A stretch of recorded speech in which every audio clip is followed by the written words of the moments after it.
Assalamualaikum warahmatullahi wabarakatuh. Perkenalkan saya Nur Aziza dari Prodi Akuntansi dengan NIM 29024500038. Di sini saya akan mempresentasikan tugas UTS Etika Bisnis dengan dosen pengampu Bapak Muhammad Taufan Nugroho, SSI MM. Berikut ini adalah daftar isi yang berisi materi yang akan saya bahas dalam presentasi ini. Kemudian, bagian pendahuluan. Latar belakang etika bisnis.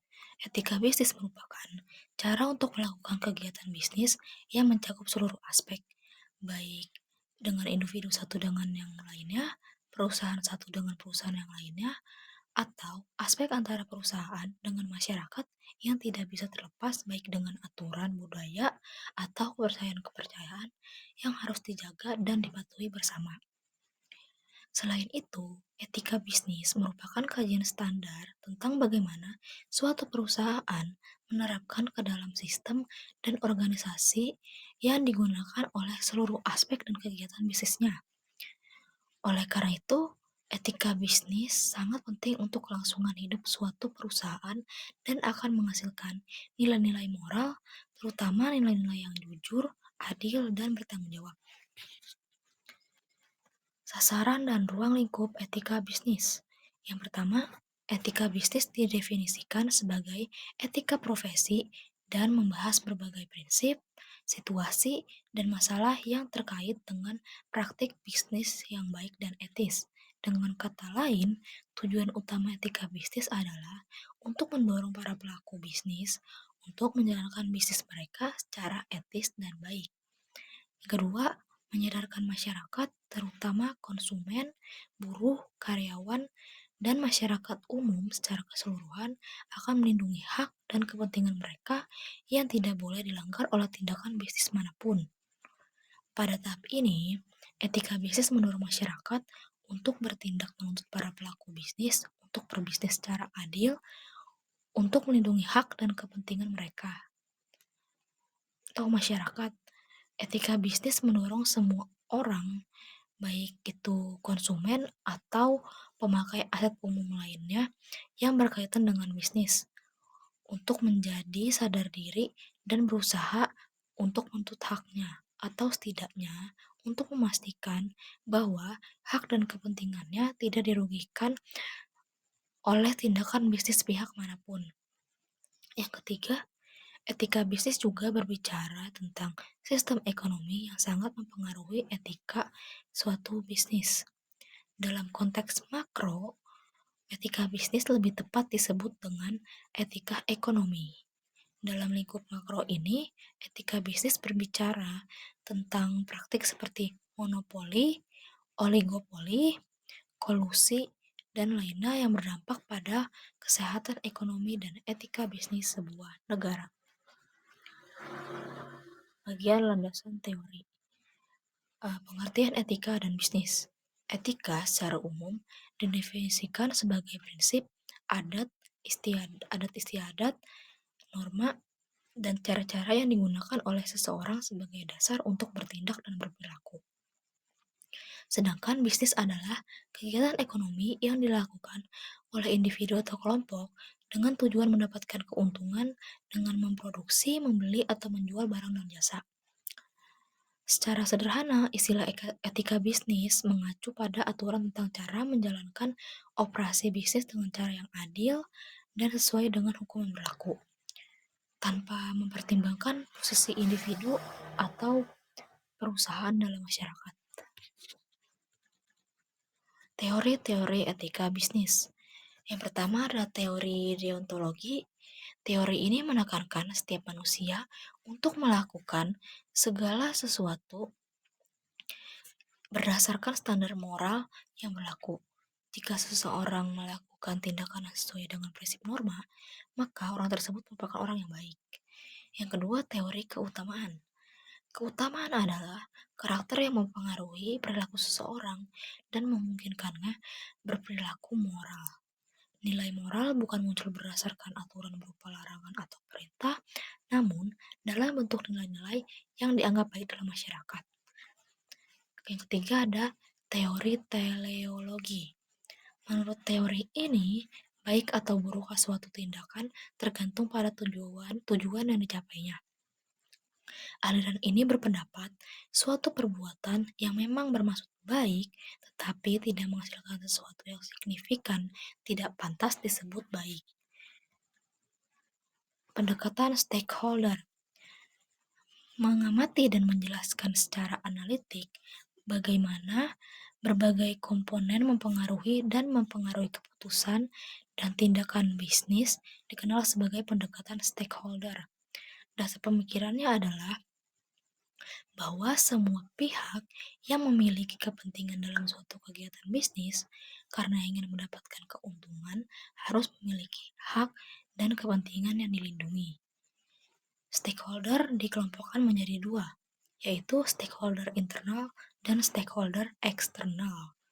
Stakeholder internal meliputi organisasi atau industri itu sendiri, seperti pemegang saham, pemilik bisnis, dan para karyawan. Sedangkan stakeholder eksternal meliputi konsumen, supplier, pesaing, investor, pemerintah, komunitas lokal di suatu daerah, media, dan masyarakat umum. Kemudian ada pembahasan. Yang pertama, etika bisnis dalam bidang manajemen pemasaran. Etika pemasaran adalah kumpulan prinsip dan prinsip yang mengarahkan tindakan dan keputusan yang dibuat saat mempromosikan produk atau layanan. Tujuan dari penerapan etika pemasaran adalah untuk memastikan bahwa iklan tidak hanya berfokus pada mencapai tujuan bisnis tetapi juga memperhatikan kebutuhan dan kepentingan pelanggan yang mematuhi standar moral masyarakat. Kedua, etika bisnis dalam bidang manajemen produksi. Dalam manajemen produksi, etika bisnis terdiri dari kumpulan prinsip dan prinsip moral yang menentukan apa yang benar dan apa yang salah dalam proses produksi. Yang ketiga, ada etika bisnis dalam manajemen sumber daya manusia. Etika dalam manajemen sumber daya manusia adalah ketika manajer bisnis atau profesional sumber daya manusia membantu organisasi menerapkan nilai-nilai yang telah ditetapkan tanpa memandang tingkat organisasinya. Ini dilakukan untuk membantu mereka membangun, mempertahankan, dan meningkatkan hubungan dan kepercayaan karyawan. Kemudian etika utilitarianisme. Etika utilitarianisme adalah tentang bagaimana menilai baik burukkah suatu kebijaksanaan sosial politik, ekonomi, dan legal secara moral.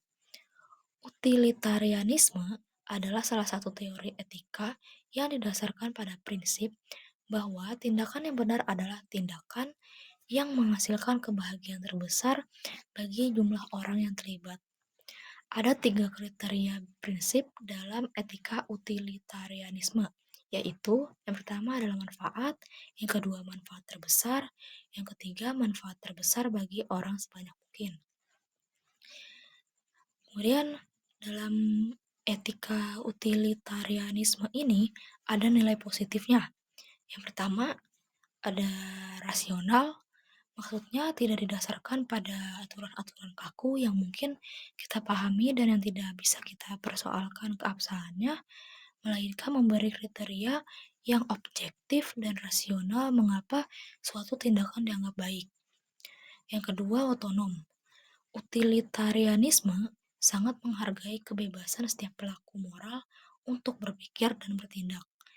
Yang ketiga, universal, di mana dalam universalitas ini mengutamakan manfaat atau akibat dari suatu tindakan bagi banyak orang. Kita masuk ke bagian penutup. Kesimpulannya adalah etika bisnis sangat penting dalam menjalankan aktivitas bisnis yang mencakup hubungan antara individu, perusahaan, dan masyarakat. Dalam etika bisnis, nilai-nilai seperti kejujuran, keadilan, dan tanggung jawab lebih dari sekadar mematuhi aturan. Kelangsungan hidup perusahaan akan didukung oleh penerapan etika bisnis yang baik dalam sistem dan organisasi perusahaan. Ini juga akan membangun hubungan yang baik dengan semua pihak yang terlibat. Oleh karena itu, untuk mencapai keberlanjutan dan reputasi yang baik dalam dunia bisnis, sangat penting untuk mempertahankan etika bisnis. Saran, yang pertama, memberikan latihan secara teratur kepada karyawan tentang etika bisnis agar mereka memahami betapa pentingnya menjalankan bisnis secara bertanggung jawab. Yang kedua, perusahaan harus membuat kode etik yang mudah dipahami. Hak-hak masyarakat harus dilindungi dan praktik bisnis yang adil harus dimasukkan dalam kode. Yang ketiga, membangun kepercayaan antara perusahaan dan masyarakat dengan mendorong perusahaan untuk mengadopsi praktik transparan, terutama dalam hal kebijakan harga, pemasaran, dan perlakuan terhadap karyawan. Berikut adalah daftar pustakanya. Ini saya cantumkan di sini. Terima kasih. Mohon maaf kalau ada kata-kata yang salah. Wabillahi taufik wal hidayah. Wassalamualaikum warahmatullahi wabarakatuh.